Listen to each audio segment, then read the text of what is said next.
Hello everyone. आज के इस वीडियो में हम देखने वाले हैं फाइनेंशियल अकाउंट्स इस सब्जेक्ट का आपका next topic that is amalgamation, absorption and external reconstruction. AS14 जो है ये आपका सेक्शन है जो ये डील करता है with amalgamation, absorption and external reconstruction. तो आइए सबसे पहले देखते हैं अमालगमेशन होता क्या है। What is amalgamation? So basically amalgamation का मतलब होता है कोई कॉम्बिनेशन और मर्जर।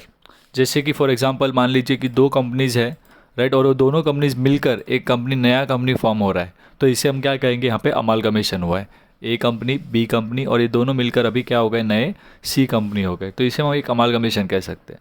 तो यहाँ पर इन अमालगमेशन या ये जो कॉम्बिनेशन या मर्जर है, इसके अलग अलग टाइप्स होते हैं। जैसे कि एक होता है अमालगमेशन, एब्जॉर्प्शन और तीसरा होता है एक्सटर्नल रिकंस्ट्रक्शन। आइए इन्हें एक एक करके देखते हैं। अमालगमेशन क्या होता है, एब्जॉर्प्शन क्या होता है और एक्सटर्नल रिकंस्ट्रक्शन क्या होता है। मैंने आपको पहले बता दिया कि ये जो अमालगमेशन, एब्जॉर्प्शन और एक्सटर्नल रिकंस्ट्रक्शन है, इसके साथ जो डील करने वाला सेक्शन है वो आपका है AS14। तो ये ऑब्जेक्टिव के लिए इंपॉर्टेंट है हमारे लिए, राइट। नेक्स्ट देखते हैं कि पहले अमालगमेशन क्या है, फिर एब्जॉर्प्शन और फिर हम देखेंगे एक्सटर्नल रिकंस्ट्रक्शन। तो सबसे पहले अमालगमेशन मतलब क्या होता है? So existing companies A and B, example यहाँ पे दिया गया है कि मान लीजिए कि दो एग्जिस्टिंग कंपनी मिलकर एक क्या हो जाता है? नया कंपनी फॉर्म करते हैं। मतलब जो एग्जिस्टिंग कंपनी थे वो दोनों ही क्या हो जाने वाले? बंद हो जाएंगे और एक नया कंपनी फॉर्म किया जाएगा, राइट। तो उसे हम लोग क्या कहेंगे? यहाँ पर अमालगमेशन हो रहा है। एग्जाम्पल देखिए दिया है, existing company A limited and B limited are wound up मतलब बंद हो जा रहे हैं, and a new company C limited is formed to take over the business of A and B। मतलब एग्जाम्पल देखिए, A और B दो कंपनीज हैं, ये दोनों कंपनीज को बंद कर दिया जाएगा और इन मिलकर एक नया कंपनी फॉर्म होगा, क्या? C limited. तो उसे हम क्या कहते हैं? अमालगमेशन। क्लियर है ये चीज़? वैसे ही आ जाते हैं next term that is absorption पर। एब्जॉर्प्शन का मतलब क्या है? देखो, an existing company A limited takes over the business of B limited which is wound up. यानी कि दो एग्जिस्टिंग कंपनी है A और B, एक कंपनी दूसरे कंपनी को दूसरे एग्जिस्टिंग कंपनी को क्या करता है? टेक ओवर कर लेता है और वो दूसरे कंपनी का नाम अभी आगे कंटिन्यू नहीं होगा, तो उसे हम एब्जॉर्प्शन कहते हैं। जैसे कि A लिमिटेड है और B लिमिटेड, दोनों कंपनीज ऑलरेडी एग्जिस्टेंस में है, right. But A limited B limited को क्या कर ले रहा है? यहाँ पर एक्वायर कर लेता है यहाँ पर, राइट। तो B लिमिटेड बंद हो जाता है और वो A लिमिटेड के नाम से कंटिन्यू हो जाता है बिजनेस, राइट। तो उसे हम क्या कहते हैं? एब्जॉर्प्शन कहते हैं। ओके। उसके बाद नेक्स्ट है आपका एक्सटर्नल रिकंस्ट्रक्शन। एक्सटर्नल रिकंस्ट्रक्शन का मतलब क्या होता है? देखिए, अभी अ न्यू कंपनी, राइट, यहाँ पर टोटली क्या होगा कि एक नया कंपनी फॉर्म हो रहा है, right, to take over the business of an existing company Y limited which is wound up, मतलब बंद हो गया वो, राइट। तो यहाँ पर मान लीजिए कि एक X लिमिटेड है, ये पहले नहीं था, राइट, Y लिमिटेड, और ये Y लिमिटेड जो कंपनी है उसे क्या कर लेता है? ये कंपनी परचेस कर लेता है, तो उसे हम लोग क्या कहेंगे? एक्सटर्नल रिकंस्ट्रक्शन कहेंगे। मतलब यहाँ एब्जॉर्प्शन और एक्सटर्नल रिकंस्ट्रक्शन में फ़र्क क्या है कि एब्जॉर्प्शन में दो एग्जिस्टिंग कंपनी है और उसमें से एक एग्जिस्टिंग कंपनी दूसरे कंपनी को क्या करता है? टेक ओवर कर लेता है।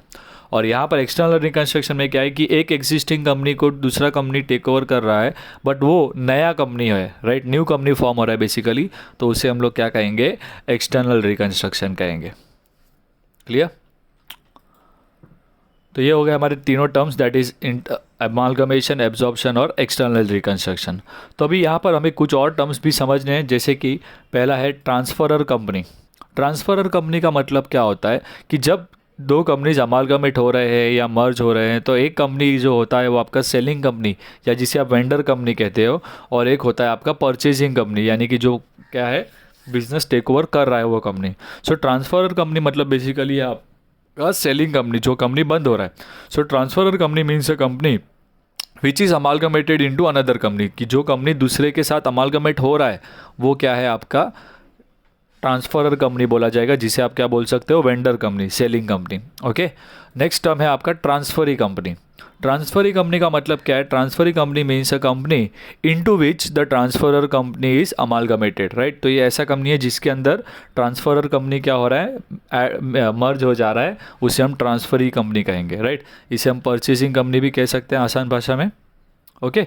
एग्जाम्पल देखिए, तो अगर A और B कंपनी बंद होकर C कंपनी बन रहे हैं मान लीजिए, तो A और B जो है वो आपके ट्रांसफरर कंपनी रहेंगे, ओके। और C जो है वो आपका क्या हो जाएगा?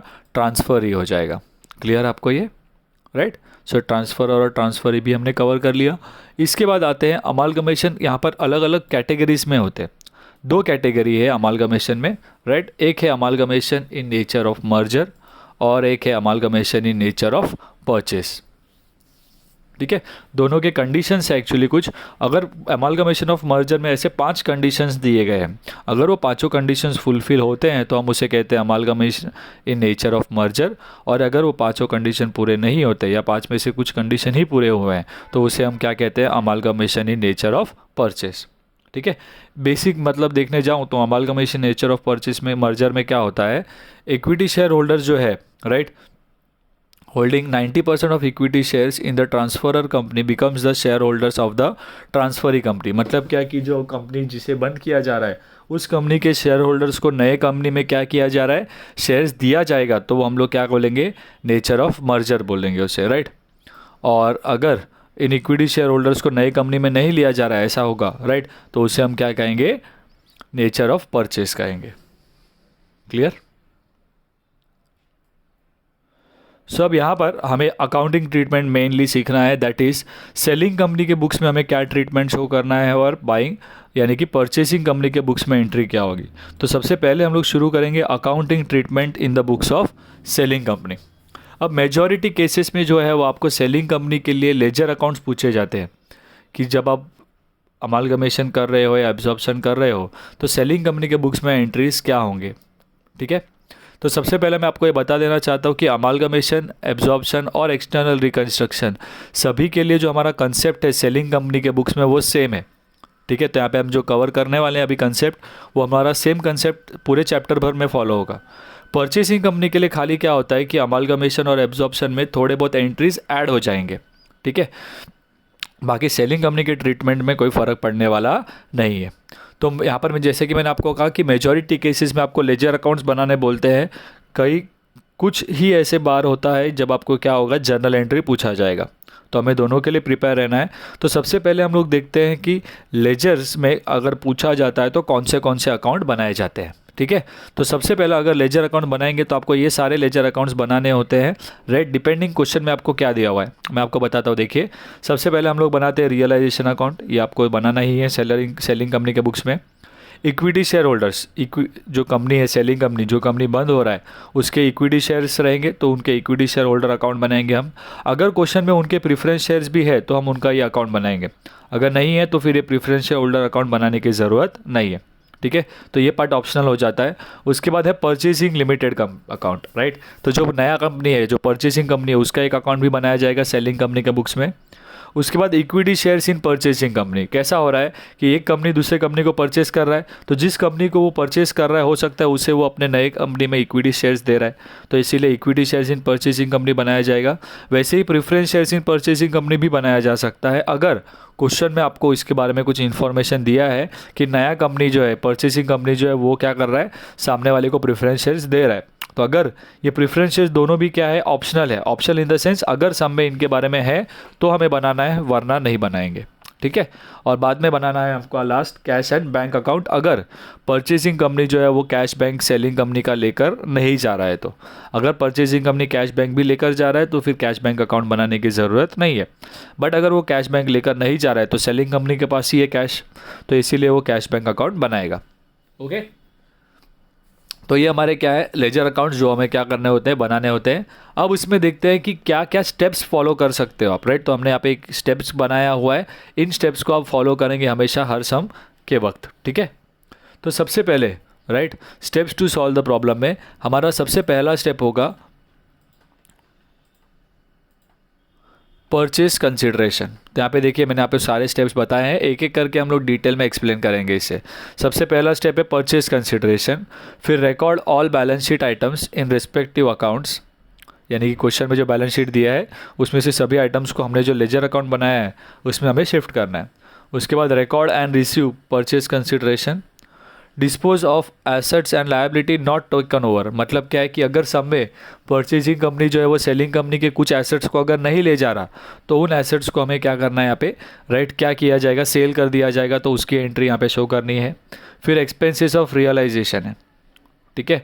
उसके बाद हम लोग प्रेफरेंस शेयर होल्डर्स को पेमेंट करते हैं और उसके बाद हम लोग एक एक करके अकाउंट्स क्लोज करेंगे। तो सबसे पहले हम लोग रियलाइजेशन अकाउंट क्लोज करेंगे, उसका जो भी प्रॉफिट या लॉस आएगा आपको इक्विटी शेयर होल्डर में ट्रांसफ़र करना है। उसके बाद आप क्या करेंगे, बाकी जो भी अकाउंट्स बच जाते हैं उन सभी अकाउंट्स को 1 बाय 1 करके क्लोज कीजिए और सभी अकाउंट के बैलेंस को आप इक्विटी शेयर होल्डर में ट्रांसफ़र कीजिए और लास्ट में जो है वो आपका इक्विटी शेयर होल्डर अकाउंट क्या होगा, टैली होगा। तो ये हमारे क्या स्टेप्स है जो हमें सेलिंग कंपनी के बुक्स में जब रिकॉर्ड एंट्री करेंगे अकाउंटिंग करते समय फॉलो करने हैं। तो आइए सबसे पहले स्टेप से शुरू करते हैं, दैट इज़ परचेज कंसिडरेशन।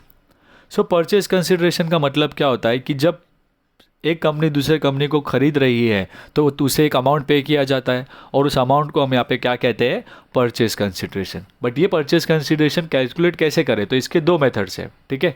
तो सबसे पहले purchase consideration represents the price at which the business of the selling company is taken over by the purchasing company, कि परचेजिंग कंपनी या सेलिंग कंपनी के बिजनेस को कितने अमाउंट देकर खरीद रहा है, वो होता है उसका परचेज कंसिडरेशन।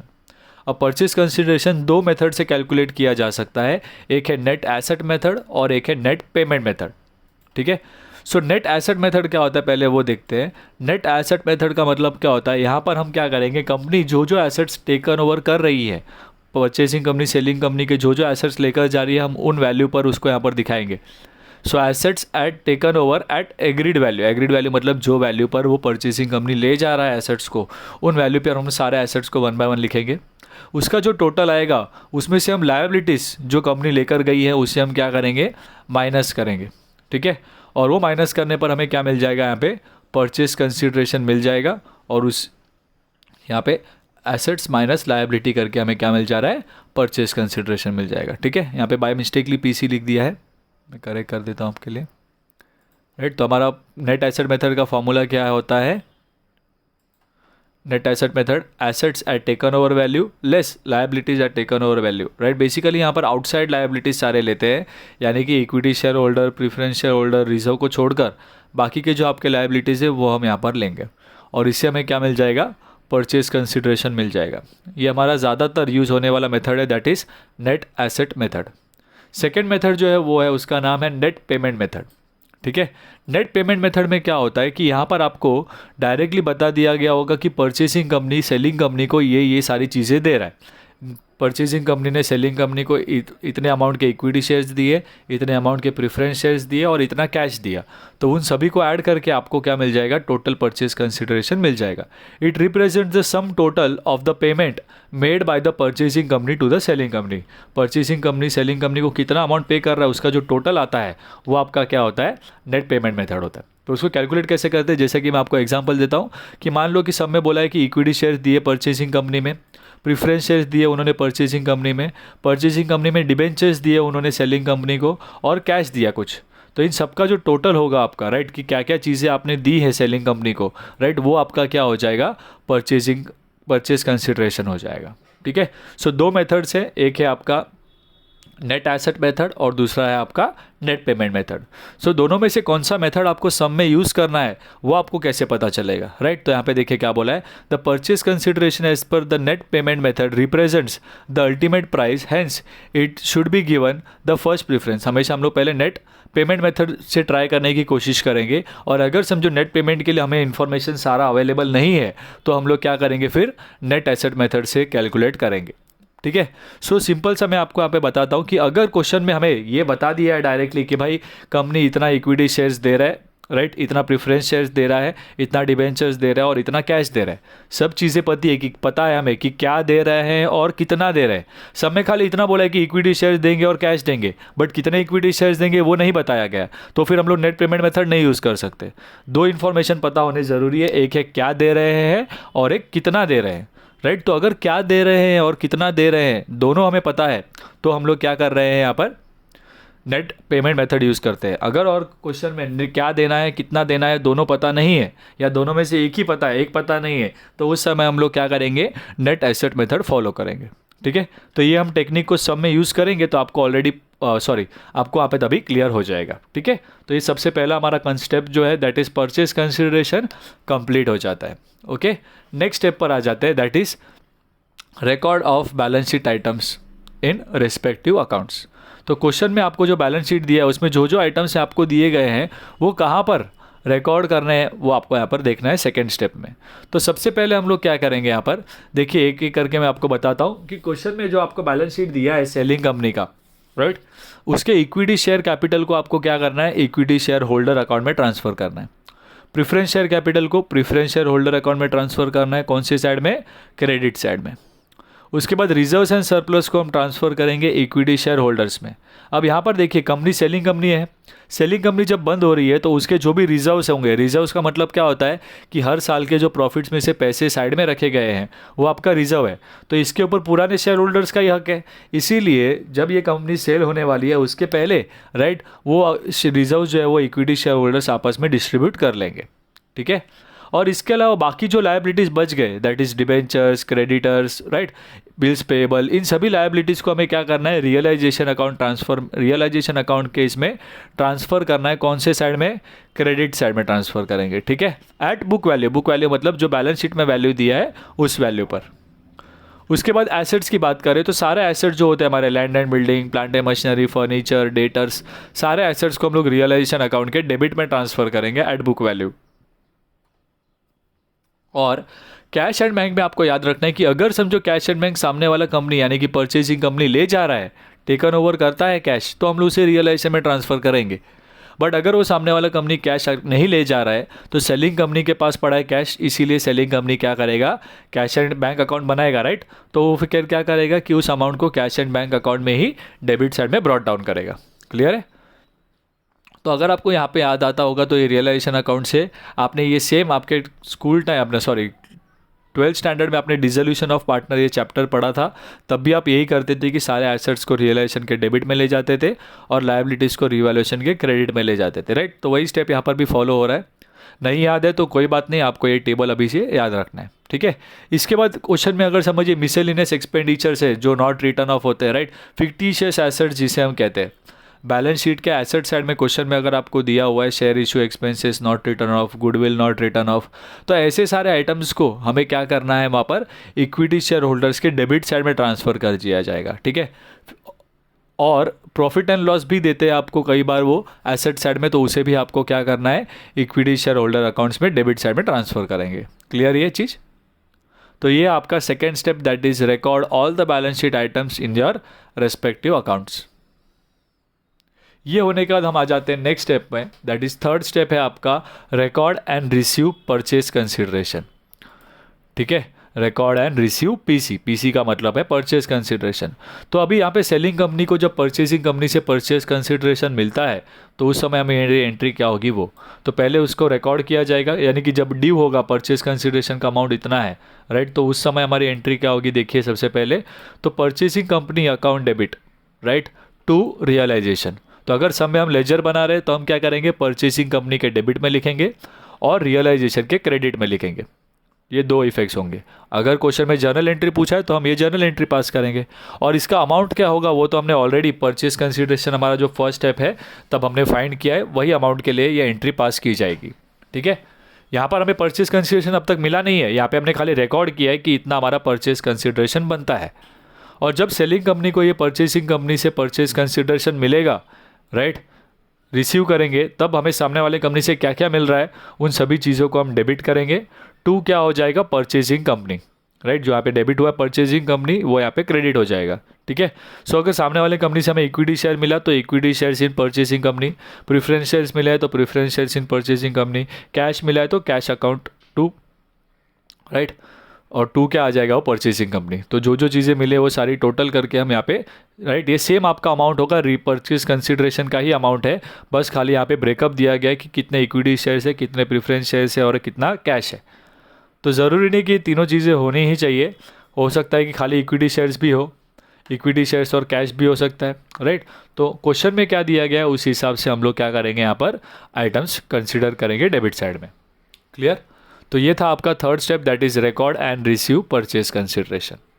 इसके बाद आ जाते हैं हम लोग नेक्स्ट पार्ट पर कि अगर समझिए परचेजिंग कंपनी सेलिंग कंपनी को कोई एसेट्स को लेकर नहीं जा रहा है, राइट, तो यहाँ पर हमें, ये हमारा हिडन एडजस्टमेंट है, मतलब समय नहीं भी बोला हो तो भी हमें करना है ये चीज़, राइट, कि अगर समझ लो कि सेलिंग कंपनी के कुछ एसेट्स है जो परचेजिंग कंपनी नहीं ले जाता, तो उस समय वो क्या करेगा, परचेजिंग कंपनी उसे सेल कर देगा। तो एसेट्स को जब सेल करेंगे तो आपको पता है क्या होता है, पैसे आएंगे तो बैंक अकाउंट डेबिट होगा। बट यहाँ पे हमारा एसेट नहीं जा रहा है, हम एसेट के जगह पे हमने सारे एसेट्स को कहाँ पर ट्रांसफ़र कर दिया है, रियलाइजेशन में। तो हमारी एंट्री क्या हो जाएगी, bank account debit to realisation. Okay. उसी तरह लायबिलिटीज़ जो कि परचेसिंग कंपनी नहीं ले जा रहा, उसे हमें पे करना है सेलिंग कंपनी को, तो अभी हमारी एंट्री क्या होगी। तो अगर हम लायबिलिटीज़ पे कर रहे हैं तो पैसे जाएंगे हमारे पास से, तो बैंक क्रेडिट होने वाला है।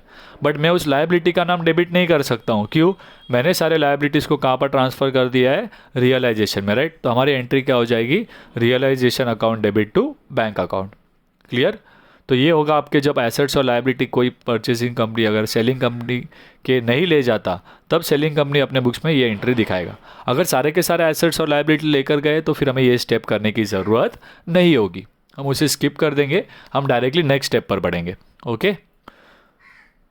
उसके बाद नेक्स्ट है एक्सपेंसेस ऑफ डिसोल्यूशन, कि यहाँ पे जो मर्जर हो रहा है इसके प्रोसेस में अगर समझो कोई एसेट्स को सेल करने के लिए हमें कोई खर्चे करने पड़ रहे हैं, या ऐसा कोई भी एक्सपेंडिचर इनकर करना पड़ता है, तो उसके लिए एंट्री क्या होगी। तो बहुत ही सिंपल एंट्री है, realisation account debit to cash account. Clear. तो रियलाइजेशन के डेबिट में लिखेंगे हम और कैश के क्रेडिट में लिखेंगे। सब में आपको डायरेक्टली बता दिया गया होगा कि क्या अमाउंट आपको क्या करना है वहाँ पर शो करना है। उसके बाद नेक्स्ट है payment to preference share holders. Next step क्या है हमारा, payment to preference share holders. So preference share holders जो है, राइट, हमें पता है कि हमेशा प्रेफरेंस शेयर होल्डर्स को फर्स्ट प्रेफरेंस मिलता है। तो यहाँ पर अमालगमेशन के वक्त भी सेलिंग कंपनी के प्रेफरेंस शेयर होल्डर्स को पहले पे किया जाएगा। तो सब में हमें बताया होगा कि प्रेफरेंस शेयर होल्डर्स को क्या दिया गया है, प्रेफरेंस शेयर होल्डर्स को हमने कैश दिया, या हमने उनको इक्विटी शेयर्स दिए, या हमने प्रेफरेंस शेयर्स दिए, तो हम उसके हिसाब से एंट्री पास करेंगे। तो प्रेफरेंस शेयर होल्डर्स को जब मिलेगा तब हमारी एंट्री क्या होगी, preference share holder account debit to cash account to equity shares, या तो preference shares in purchasing company. जो भी आपको क्वेश्चन में बोला होगा कि हमने उनको इक्विटी शेयर्स दिया या हमने उनको प्रेफरेंस शेयर्स दिया, तो उसके हिसाब से हम लोग यहाँ पर शो करेंगे। तो लेजर में कैसा शो होगा, प्रेफरेंस शेयर होल्डर के डेबिट में हम लिखेंगे टू कैश, या इक्विटी शेयर दिया तो डेबिट में लिखेंगे टू इक्विटी शेयर्स, और फिर कैश अकाउंट के क्रेडिट में भी शो करना है। और equity shares in purchasing company अगर है तो हमने equity share in purchasing company के क्रेडिट में लिखेंगे वहाँ पर, राइट, कि बाय प्रेफरेंस शेयर होल्डर करके। ओके। और ये करने के बाद अगर कोई बैलेंस बच जाता है, मान लीजिए, right, after passing the above entry for the payment if there is any difference in the preference share holder, अगर प्रेफरेंस शेयर होल्डर में कुछ बैलेंस बचा है तो उसे आपको क्या करना है, रियलाइजेशन अकाउंट में ट्रांसफ़र करना है, ये ध्यान में रखिएगा। ठीक है।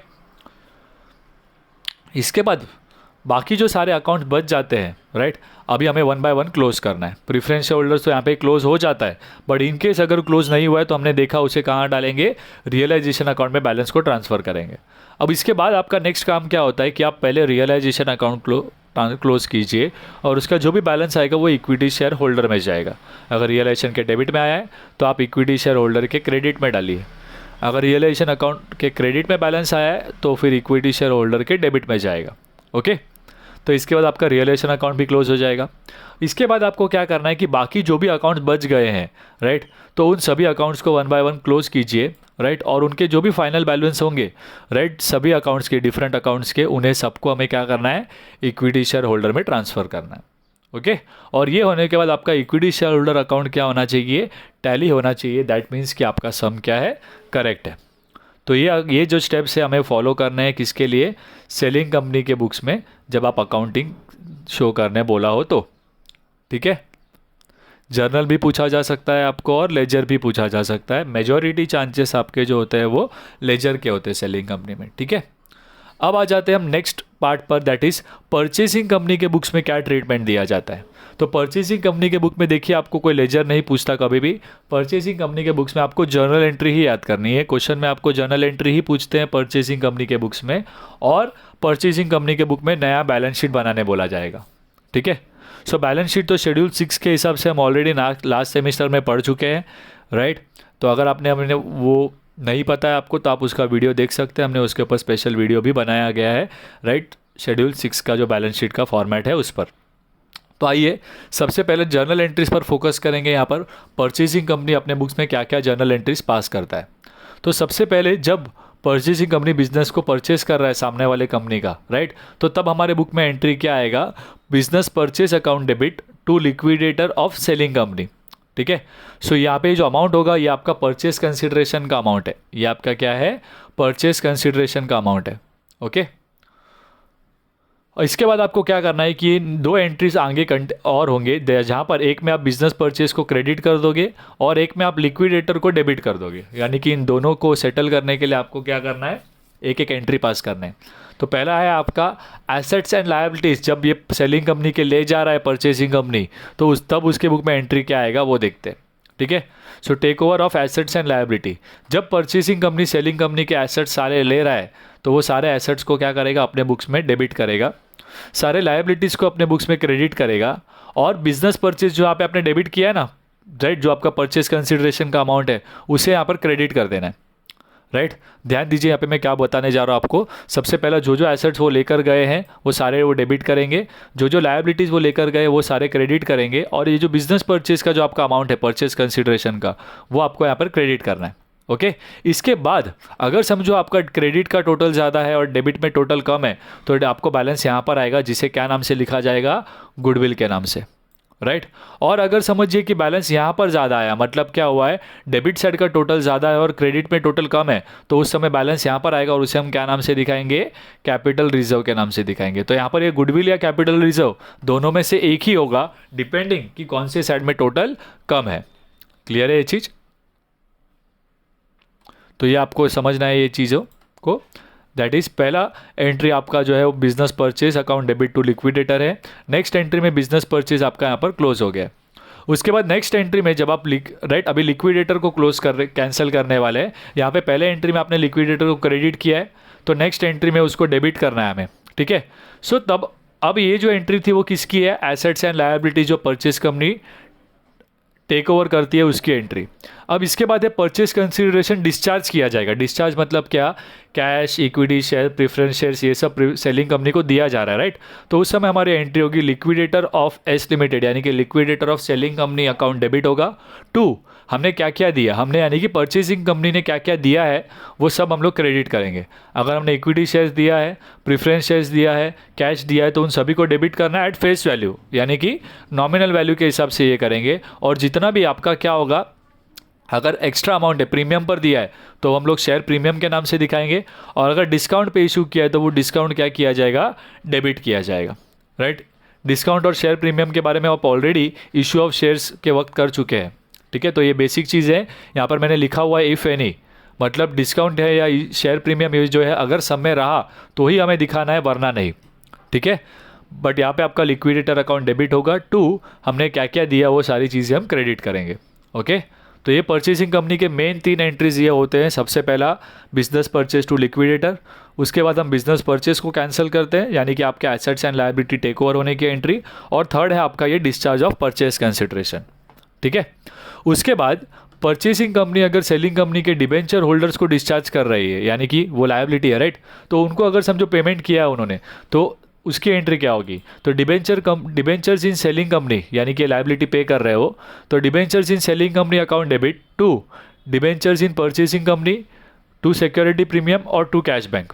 मतलब क्या बोल रहे हैं यहाँ पर कि अगर डिबेंचर होल्डर्स को हमने सामने हमारे नए कंपनी में डिबेंचर्स दिए, या तो हमने उनको क्या कर दिया, कैश दिया, तो हमें उसके यहाँ पे एंट्री पास करनी है कि किस तरह आपने डिबेंचर होल्डर्स को पे ऑफ करके कंप्लीट किया है। तो सेलिंग कंपनी के डिबेंचर्स कैंसिल हो जाएंगे, उसके बदले हमने उनको अगर हमारे नए कंपनी में डिबेंचर्स दिए हैं तो हम वो क्रेडिट करेंगे। अगर वो डिबेंचर्स प्रीमियम पे इशू हुए तो वो सिक्योरिटी प्रीमियम के नाम से दिखाया जाएगा, और अगर वो डिबेंचर्स डिस्काउंट पर इशू हुए तो वो discount on issue of debenture करके दिखाएंगे। और अगर कुछ कैश दिया है तो उस कैश अकाउंट को भी क्या करेंगे, क्रेडिट करना पड़ेगा। ओके,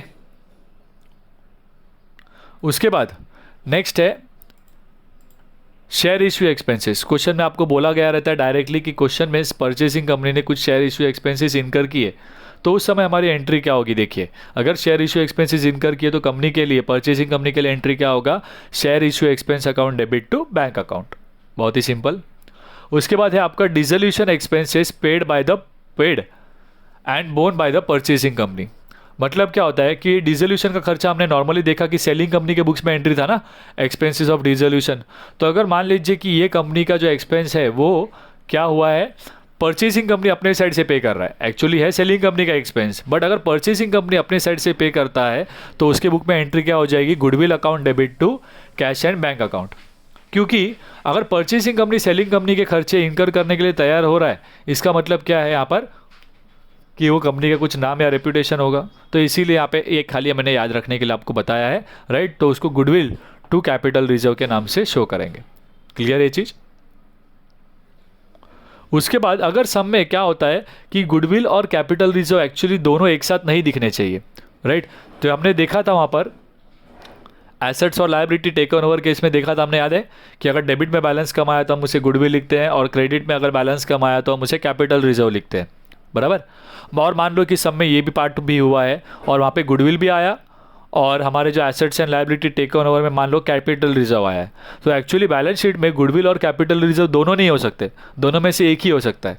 तो दोनों में से एक को हमें क्या कर देना है, कैंसिल कर देना है। तो दोनों में से जो भी छोटा अमाउंट होगा, मान लो कि गोल्शन में गुडविल 10,000 है एंट्री में और आपका कैपिटल रिजर्व 15,000 है, तो गुडविल कम है ना 10,000, तो हम लोग 10,000 के गुडविल को क्या कर देंगे, कैंसिल कर देंगे कैपिटल रिजर्व के सामने, ठीक है। तो 10,000 गुडविल भी कम हो जाएगा, 10,000 कैपिटल रिजर्व भी कम हो जाएगा, 5,000 खाली कैपिटल रिजर्व बचेगा जिसे हम शो करेंगे।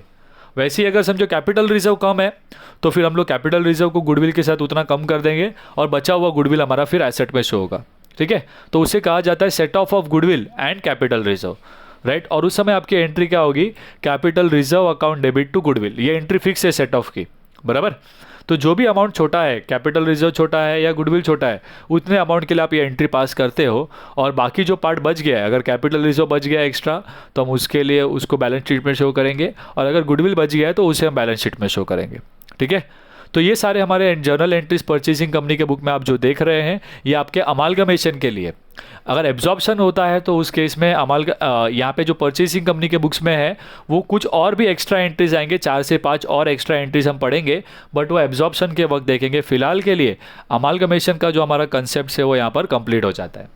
सेलिंग कंपनी के बुक्स में जो हमने ट्रीटमेंट देखा उसमें यहाँ पे कोई फ़र्क नहीं पड़ता, अमालगमेशन हो, एब्जॉर्प्शन हो या external reconstruction. But purchasing company के बुक्स में हमने ये जो एंट्रीज देखे ये आपके बेसिक एंट्रीज है जो आपको अमालगमेशन में के यूज़ होगा, और एब्जॉर्प्शन के लिए क्या एक्स्ट्रा एंट्री आएंगे वो हम आगे के वीडियोज़ में कवर करेंगे, ठीक है। तो यहाँ पे हमारा ये जो कंसेप्ट है अमालगमेशन का वो कंप्लीट हो जाता है। तो अच्छे से इन स्टेप्स को कम से कम आप इस स्टेप्स को अच्छे से रिवाइज करेंगे, याद करेंगे, तो आपको सम्स करने के लिए ईजी हो जाएगा, ओके। तो अगर आपको हमारे ये वीडियोस पसंद आते हैं तो अपने फ्रेंड्स के बीच इन वीडियोस को शेयर ज़रूर करें, और अगर आपने हमारे चैनल को अब तक सब्सक्राइब नहीं किया है तो हमारे चैनल को सब्सक्राइब कर ले ताकि आपको लेटेस्ट अपडेट्स मिलते रहे।